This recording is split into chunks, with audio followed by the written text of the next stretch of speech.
бір жасалғаннан да шығатын осындай жұмсақ сүттен емес судан жасалады. Осындай құймақты сізден рецептімен бөлісетін боламын. Мен арнама тіркеліп, лайк басуды ұмытпаңыз. Ешқандай қатып қалмайды, бір жасағаннан шығады.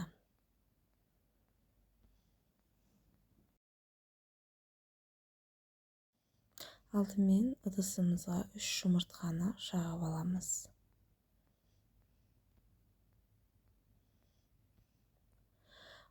Қолдың біліншегімен не болмаса мистермен айналдыруға болады. Үстіне шекер саламыз. Өздеріңіз қалауларыңыз бойынша шекерді жақсылап араластырып ерітіп аламыз.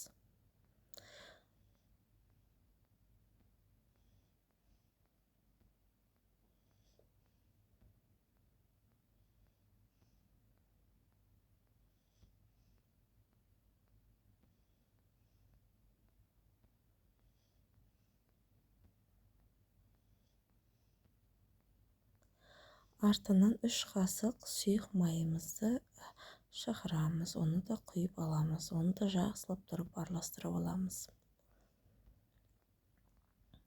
Үйдің температурасында тұрған 1 бокал суымызды құямыз.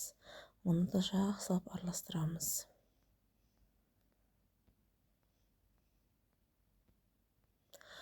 Ұнымызды өзінің нығыздығына қарай саламыз. Әркімде ұн әрқалай болады, сол үшін өздеріңіздің көздеріңізбен өлшеп салсаңыздар болады.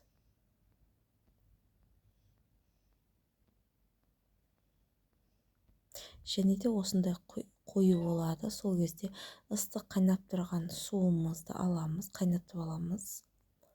Оның үстіне 1 ас қасық шайны ложкада сода салып, араластырып, ерітіп,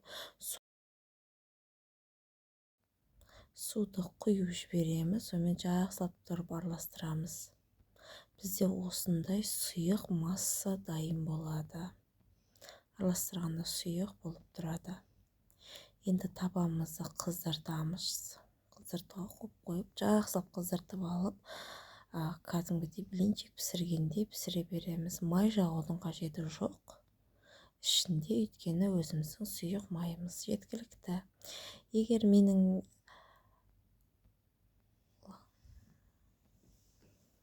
жазып істеп көріп, маған комментарияға жазып кетіңіздер қалай шыққандарын.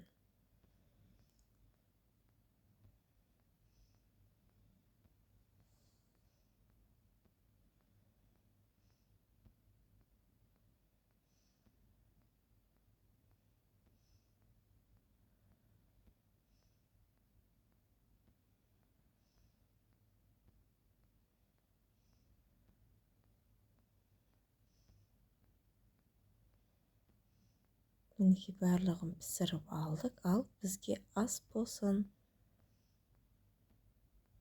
Сау болыңыздар.